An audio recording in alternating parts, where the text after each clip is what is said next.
अस्सलाम वालेकुम students. Database की लेक्चर सीरीज में आज हम लेक्चर नंबर 17 देखने जा रहे हैं और इसमें हम बात करेंगे रिलेशन जबरा के ऑपरेशंस पर। हमने डिस्कस किया था कि आपके पास कौन कौन से ऑपरेशंस हैं। तो ये बात आपने देखना है कि आपके पास जो रिलेशनल अलजबरा है वो एक प्रोसीजरल क्वेरी लैंग्वेज है, ठीक है। और इसका क्या प्रोसीजर है कि आपके पास it takes one or two relations as input and produces a new relation as the result। ये दो रिलेशंस को एज अ इनपुट लेता है और एक न्यू रिलेशन प्रोड्यूस करता है उसके एज आउटपुट, ठीक है। और 5 बेसिक ऑपरेशंस हैं, हम इनको वन बाय वन देखते हैं, ठीक है। अब यूनरी ऑपरेशंस में क्या है, इनमें सिर्फ एक रिलेशन यूज होगा, इसलिए हम इसको यूनरी ऑपरेशंस कहते हैं, ठीक है। यूनरी नाम से आपको इसको आपको पता चल सकता है। तो यूनरी ऑपरेशंस कौन कौन से हैं?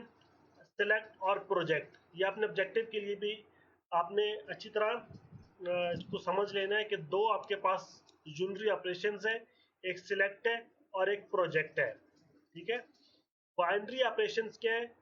उसमें सिर्फ एक रिलेशन यूज हो रहा है यूनरी में। बाइनरी में आपके पास पेयर्स ऑफ रिलेशन यूज होंगे, ठीक है। और तो इसमें क्या होता है, दो रिलेशन यूज होते हैं और एक नया रिलेशन डेवलप हो जाता है, प्रोड्यूस हो जाता है, जबकि ओरिजिनल जो रिलेशन है वो सेम रहते हैं, ठीक है। इनको जब हम डिटेल से देखेंगे तो आपको ये बात समझ आ जाएगी। अब बाइनरी ऑपरेशन कौन कौन से हैं? एक यूनियन है, एक डिफरेंस है, सेट डिफरेंसेस और कार्टेशियन प्रोडक्ट्स, ठीक है। और इसमें आई थिंक आप इंटरसेक्शन भी इंक्लूड कर लें। अब जब यूनरी ऑपरेशंस की बात आएगी, सेलेक्ट ऑपरेशन क्या है कि आपने सर्टन रोज को जब आप करेंगे सेलेक्ट, ठीक है, तो वो उसके लिए आप सिलेक्ट ऑपरेशन परफॉर्म करेंगे, ठीक है। आपने कुछ रोज आपने अगर सिलेक्ट करनी है on the basis of some particular condition, ठीक है, आप वो कंडीशन मेंशन करेंगे, उस बेस पे आप अगर कोई सिलेक्शन करना चाहेंगे तो वो आप सेलेक्ट ऑपरेशन के थ्रू करेंगे। इसके लिए आपके पास ये सिंबल यूज होता है, सिग्मा सिंबल यूज होता है सिलेक्शन के लिए, ठीक है। और जब आप सिलेक्शन अप्लाई करते हैं तो फिर क्या होता है, as a result of this operation a new table is formed without changing the original table। एक नया आपके पास एक नया टेबल आ जाता है, ओरिजिनल टेबल आपके पास वैसे ही रहता है, ठीक है। और फिर एट्रीब्यूट्स जो है वो आपके पास सेम रहते हैं, ठीक है। Which means that the degree of new and old tables are same. ये बात भी याद रखने वाली है कि सिलेक्शन के बाद आपका जो डिग्री है वो आपके पास चेंज नहीं होती, ठीक है।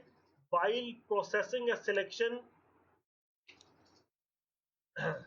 ठीक है, all the tuples of a table are looked up and those tuples which match a particular condition are picked up for the new table, ठीक है। मीन्स सिलेक्शन में आप कोई क्राइटेरिया अप्लाई करेंगे ना, कोई कंडीशन आप अप्लाई करेंगे, तो वो कंडीशन जब अप्लाई होती है तो वो कंडीशन यहाँ पे मीट होगी तो वही चीजें आपके पास आ जाएंगी, ठीक है। तो इसी तरह आपके पास क्या है, सेलेक्ट ऑपरेशन आपके पास कम्यूटेटिव है, ठीक है। इक्वल आपके पास इसमें ये देखिए, इस तरह आप अगर इसको फर्स्ट मीन्स ये आपके पास कम्यूटेटिव प्रॉपर्टी है। एग्जाम्पल आपके पास स्टूडेंट्स की, ठीक है, ये एक स्टूडेंट का आपके पास टेबल है और इसमें 5 एट्रीब्यूट्स है, ठीक है, 1 2 3 4 5। अब इसमें आपने अगर सिलेक्शन अप्लाई करनी है, आप देखना चाहते हैं कि कौन से स्टूडेंट्स हैं जो कि जिनका सेमेस्टर ग्रेटर देन 3 है, ठीक है, 4 5 सेमेस्टर्स के स्टूडेंट्स हैं जो, ठीक है। तो फिर आपके पास अब जहाँ पे देखें करंट सेमेस्टर, तो फिर आपके पास जो सिलेक्शन हो जाएगी वो 4 5 5, ये 3 आपके पास सेलेक्ट हो जाएंगे, ठीक है। अब हम इसकी आउटपुट देखते हैं, तो ये देखें, ठीक है, whose semester is greater than 3, तो आपके पास 3 जो आपके स्टूडेंट सिलेक्ट हो गए हैं जिनका सेमेस्टर जो है वो ग्रेटर देन 3 है। इस तरह से आप सिलेक्शन परफॉर्म करते हैं, ठीक है। और इस तरह आप वो स्टूडेंट्स भी सिलेक्ट कर सकते हैं जिनके, एक स्टूडेंट सिलेक्ट कर सकते हैं जिसका रोल जिसकी आईडी ये है, या आप एमसीएस के आप स्टूडेंट्स का सिलेक्ट कर सकते हैं, तो फिर आपके पास ये दो आउटपुट्स आ जाएंगी।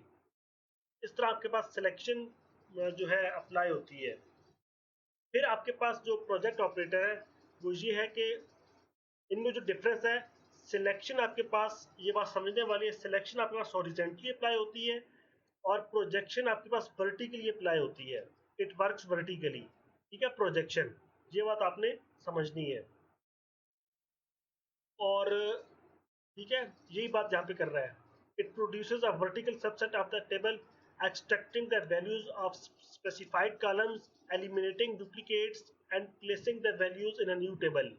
ठीक है, वो जब प्रोजेक्शन अप्लाई होगी तो वो उसके अकॉर्डिंगली वैल्यूज वो एक्सट्रैक्ट करेगा।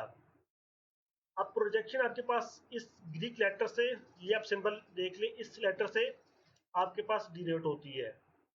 और अब एग्जांपल है कि अगर आपके पास ये देखें, फैकल्टी की आपके पास एक रिलेशन है और इसमें 5 एट्रीब्यूट्स हैं और कुछ रोज है।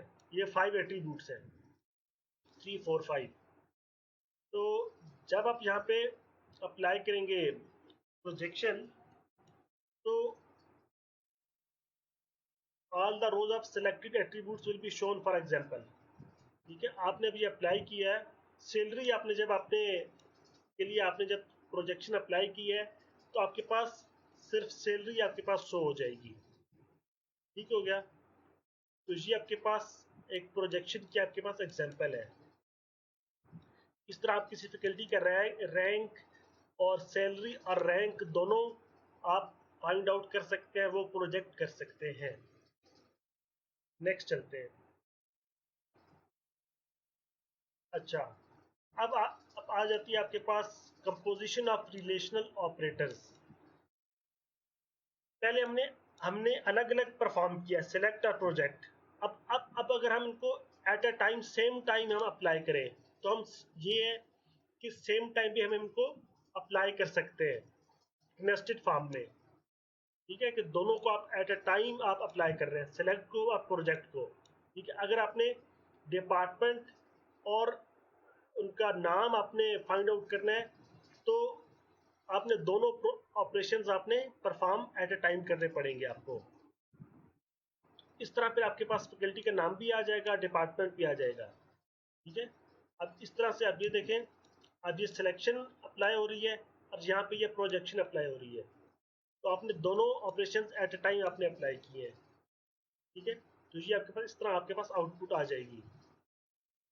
तो ये बात यहाँ पे ख्याल करने वाली है कि यहाँ पे जब आप नेस्टेड अप्लाई करेंगे, नेस्टेड सीक्वेंस, नेस्टेड फॉर्म में, तो फिर आपको सीक्वेंस का भी थोड़ा ख्याल करना है। ठीक है, सीक्वेंस चेंज हो सकता है लेकिन एट्रीब्यूट्स फिर आपके पास वो मौजूद होने चाहिए जब आप सीक्वेंस चेंज करेंगे। ठीक है, तो आपने इस बात का ख्याल करना है। अब आगे बात आ जाती है यूनरी ऑपरेशंस पर, सॉरी, यूनियन ऑपरेशंस पर। ठीक है, अब ये आगे जो नेक्स्ट यूनियन, इंटरसेक्शन और सेट डिफरेंसेस, ये बहुत सिंपल ऑपरेशंस है। मींस यूनियन में क्या होता है, आपके दो चीज़ों को आप इकट्ठा करते हैं। ठीक है, ये आपके पास आ, बिल्कुल सिंपल सा एक ऑपरेशन है और इसमें जो रिक्वायरमेंट्स है कि उनकी डिग्री सेम होनी चाहिए, दो रिलेशंस की। और सेकंड क्या है, डोमेन उनकी सेम होनी चाहिए। ठीक है, तो ये आपके पास दो रिक्वायरमेंट्स हैं यूनियन ऑपरेशंस के लिए। ये इस बात का आपने ख्याल रखना है। और इस तरह यूनियन, आपके पास यूनियन जो ऑपरेटर है वो भी कम्यूटेटिव है। यूनियन का जो ऑपरेशन है वो भी कम्यूटेटिव है।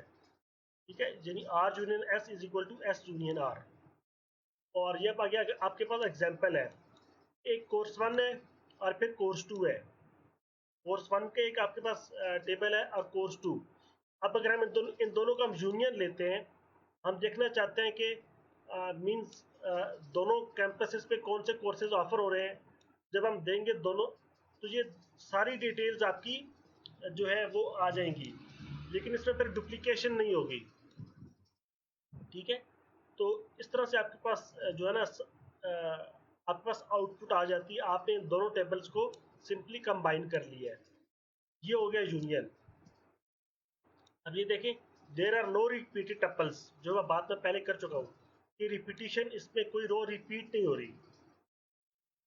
अब आगे आ जाता है इंटरसेक्शन। इंटरसेक्शन जिस तरह मैथ्स में भी आपने पढ़ा होगा कि जो दो में कॉमन रोज होंगी, ठीक है ना, वो आपके पास आ जाएंगी, दो टेबल्स में जो कॉमन रोज है। ठीक है, कॉमन, ठीक है, which are in both R and S, ठीक है। तो वो आपके पास आउटपुट उस तरह आ जाएगी। और इनके भी वही रिक्वायरमेंट है कि डिग्री इनकी सेम होनी चाहिए और इनकी डोमेन सेम होनी चाहिए, इंटरसेक्शन के जो रिलेशंस है, ठीक है। तो अब ये देखिए आपके पास जो इन दोनों में कॉमन था वो आपके पास, वो रो आपके पास सेलेक्ट हो गई है, वो आपके पास आउटपुट आ गई है सिंपली इंटरसेक्शन के थ्रू। तो ये आपके पास इस तरह इंटरसेक्शन के आउटपुट है। ये बात यहाँ पे कर रहा है कि आपके पास ये जो ऑपरेशंस है ये कम यूज होते हैं एज कंपेयर टू सिलेक्शन और प्रोजेक्शन के। और इस तरह डिफरेंस का जो ऑपरेशन है, डिफरेंस ऑफ डिफरेंस अब आपने मैथ में भी ये है कि जो एक चीज में जो एक मौजूद है और दूसरे में जो नहीं है, ठीक है, कि जो आर में है लेकिन एस में नहीं है, तो वो आपके पास सेलेक्ट हो जाएगा आर माइनस एस, ठीक है। Difference of these two relations will be set of tuples that appear in R but do not appear in S, ठीक है। हम सिंपली डिफरेंस भी मैथ में भी इस तरह परफॉर्म करते हैं, ठीक है। तो आपके पास वही आपके पास रोज सेलेक्ट हो जाएंगी, ठीक है, जो कि अब आर में है, मतलब जो एक में है और दूसरे में नहीं है। तो इस तरह आपके पास ये आउटपुट आ जाएगी। अब लेट्स आगे चलते हैं कार्टेशियन प्रोडक्ट पर। कार्टेशियन प्रोडक्ट में ये है कि आपके पास need not to be union compatible. अब ये थोड़ा डिफरेंट है कि इसमें आपकी डिग्री चेंज हो सकती है। ये बात आपने ख्याल करनी, मतलब समझने वाली है कि कार्टेशियन प्रोडक्ट में डिग्री जो है वो चेंज हो सकती है। और इसी तरह आपको आप इस तरह इसको रिप्रेजेंट करते हैं आर, मतलब मल्टीप्लाई बाय एक्स। तो ये आपका इसकी रिप्रेजेंटेशन है। और इसमें क्या होगा कि आर की सब रोज एस की रोज के साथ मर्ज मर्ज हो जाएंगी, ठीक है। और ये आप इसको हम क्रॉस प्रोडक्ट कहते हैं। और ये भी आपके पास बाकी यूनियन और इंटरसेक्शन की तरह कम्यूटेटिव है और ये एसोसिएटिव भी है। ये दो था आपके पास, एक कोर्स था और स्टूडेंट था, ठीक है, दो टेबल्स थे आपके पास। अब जब ये दोनों मर्ज होंगे तो ये देखें कोर्स आईडी आ गया, कोर्स का टाइटल आ गया, और ये चीज़ इसके साथ मर्ज हो जाएंगी। ये कॉलम, ये टेबल भी स्टूडेंट आईडी या स्टूडेंट नेम। इस तरह से आपके पास कार्टेशियन प्रोडक्ट अप्लाई हो रहा है। और ज्वाइन ऑपरेशन अब जो लास्ट में है वो ये है कि अब join is a special form of cross product of two tables. In Cartesian product, we join a tuple of one table with the tuple of the second table, ठीक है। कार्टेशियन में हम जो है ना एक रो को दूसरी टेबल की रो के साथ हम इस तरह ज्वाइन कर रहे हैं। But in join there is a special requirement of relationship between tuples. For example, if there is a relation student and a relation book, then it may be required to know that how many books have been issued to any particular student. Now in this case, the primary key of student, that is student ID, is a foreign key in book table through which the join can be made. तो इसमें यह है कि Cartesian product में तो आप simply join कर रहे हैं, ठीक है। लेकिन ये थोड़ा इसमें आपने ख्याल करना है कि अगर दो रिलेशंस हैं, एक स्टूडेंट का है एक बुक का है, मैं ज्वाइन ऑपरेशन की बात कर रहा हूँ, ठीक है। तो आपने ये देखना है कि एक स्टूडेंट को कितनी बुक्स इशू है, ठीक है। तो इसके लिए फिर आपको आपको स्टूडेंट की जो प्राइमरी की जरूरत पड़ेगी, और वो प्राइमरी की आप एज अ फॉरेन की एक्ट करेगी बुक टेबल के अंदर, ठीक है। तो आपने ये इसको थोड़ा ख्याल करके ये इस तरह ये आप ये इस तरह से ये ऑपरेशन परफॉर्म होता है। इसको अब नेक्स्ट लेक्चर में डिटेल से देखेंगे। तो यहाँ पे स्टूडेंट्स ये लेक्चर नंबर 17 एंड हो रहा है। और इंशाल्लाह आपको अगर ये आज का लेक्चर समझ आया है तो अच्छी बात है, वरना अगर कोई क्वेश्चन है तो आप मुझसे नीचे कमेंट में पूछ सकते हैं। और मज़ीद इस तरह की वीडियोस के लिए आप मेरा चैनल सब्सक्राइब करें ताकि मेरी आने वाली हर वीडियो आपको मिलती रहे। और इंशाल्लाह हमारा नेक्स्ट लेक्चर जो होगा वो होगा लेक्चर नंबर 18 पर। और इसमें हम टाइप्स ऑफ जॉइंस और नॉर्मलाइजेशन और रिलेशन कैलकुलस पर बात करेंगे। और इंशाल्लाह आपसे नेक्स्ट लेक्चर में मुलाकात होती है। तब तक के लिए अल्लाह हाफिज़। पाकिस्तान जिंदाबाद।